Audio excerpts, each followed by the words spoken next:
Jerry Martinez with Fight Hub TV, sponsored by Stagefront VIP. First of all, congratulations on the win, Tristan Calcruz, right? Thank you. He's an upcoming fighter here from the Dallas-Fort Worth area. I know a lot of people are very enthusiastic to see him, obviously, tonight. As a trainer yourself, you know the big topic right now that is, everybody wants to, that's still going around is Ryan Garcia, Gervonta Davis. Obviously, Rolly Romero, one of your fighters, faced him not long ago. How would you rate the performance of Gervonta Davis over Ryan Garcia? Before the performance, I want to say congratulations to both of them. They made a whole lot of money. They changed their life, their lifestyle, and their family lifestyle.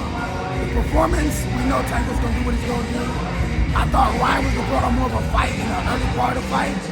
And honestly, like I told the world, like certain shots, get up for him. The uppercut that he took, he showed balls, he got up from that. And then I'm like, the body shot was more like a, I'm tired, I'm done now. Instead of, you're gonna continue. But to me, I'm just a tough type of person. And I'm a tough critic when it comes to fighters, power, absorbing punishment, stuff like that, Yeah, just people were questioning about when Ryan got up in the first round. They're like, they were surprised that he got up from that one. From the uppercut, but they didn't get up from the body shot. Now it's like, and as soon as the referee got to 10, he just, okay, I'm good. There's a video, I haven't seen it just yet, that he had a bruised rib going into that fight, so it could possibly that. I'm just saying, just with the critics. If you did have a bruised rib, you got to push the date back. But there was a lot of money in it. Hey, I understand, but you got to push the date back.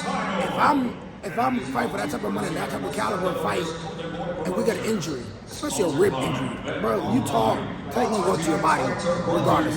Let's push that shit back. Forget, the deal is already made. Let's push it back. Yeah, that's a lot of could have, should have, right? A lot of. I don't do the excuses though. Like, I'm saying? Fuck the excuses. Tank hit him with a good shot. You know what I'm saying? And like I said, I don't know how certain people threshold is for pain, but as a fighter, you gotta have a bigger threshold of pain.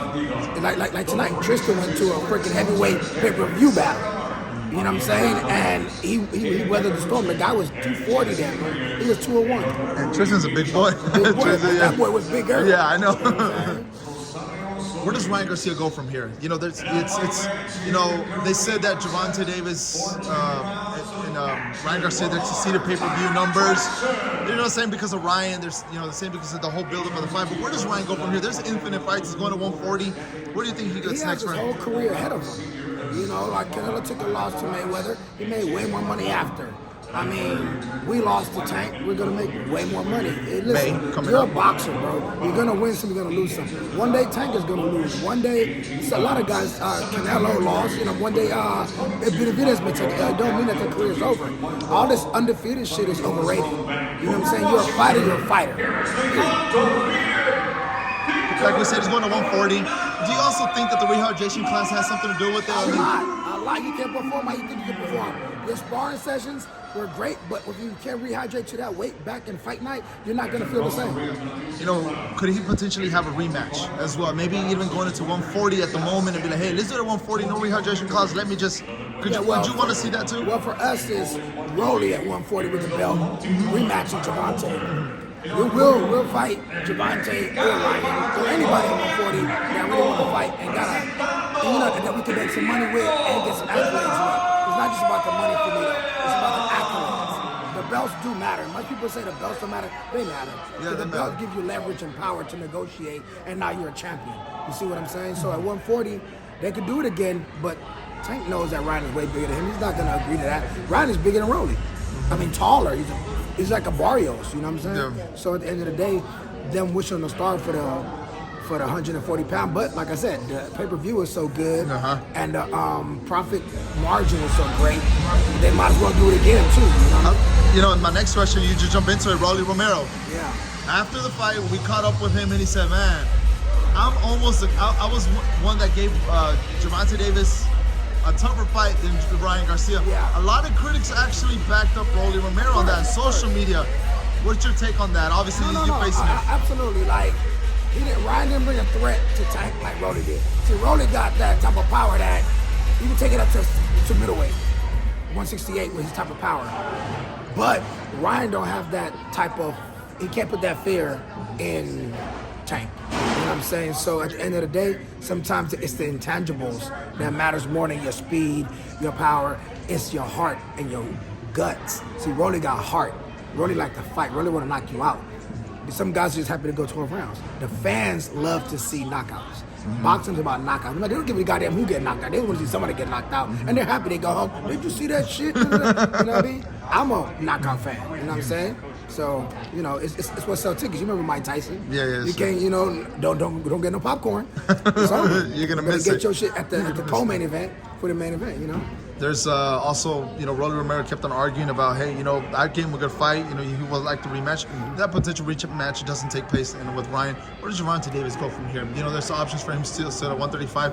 People are saying, you know, he can still go to 140. Yeah, Gervonta at 135, he still has to fight Devin Haney. He still has who was Shakur Stevenson. And Shakur just moved up, but so I would give it Devin Haney first. I know Devin ready to go to 140. The fact that Devin ready to go to 140, I think he needs to fight Devin right away. The winner of that gets to fight Shakur. Because out of everybody, Shakur's a silver medalist Olympian. And you can't take that away from Shakur. Shakur's a dog. Like I tell people that I've been in camp with majority of the guys in the game, and I just see some things in Shakur and Devin that made me respect their game a whole lot more. Yeah, you know, that's obviously at the end of the fight when we cut up with fighters, they're like, no, Shakur's the one that would actually give Gervonta the biggest test if that fight were ever to happen. Yeah. Do you also, you know, do you agree, like what you were just saying, do you fully agree that would be like the one to be like, hey, you know what, that's the one that I believe, that's the one? The fight right now, Devin's going to beat Loma. I'm going to say it on live. Devin's going to beat Loma, and then Devin still undisputed at 35. Tank is the face. But Devin got all the belts, so it's like a 50-50 situation. So whoever wins that fight, now they got to fight Shakur, like I said. And at the end of the day, if you beat Shakur, then you the face of boxing. You know what I'm saying? It's a good take. Last one, you just said Haney and Lomachenko. It's coming up in May. Yeah. You know, like we said, you're going to be busy, obviously, with Rolly coming up in May 13th, if I'm not mistaken. Exactly. Haney, Lomachenko, what makes you think that Haney will obviously beat Lomachenko? Even though Lomachenko, you know, had that injury when he lost his belts, he came back, he had a win. Is he still the same Lomachenko that we've all seen? Lomachenko cannot be the same Lomachenko that fought Teofimo Lopez if he's gonna fight Devin Haney. Devin Haney gonna outpoint him by so far. If he tries that 6 to 12 round shit, Devin gonna outpoint him and not get hit. Devin gonna run up the scorecards and then he gotta fight from behind. At that point, all you got to win is 7 rounds out of 12 rounds. People don't understand that.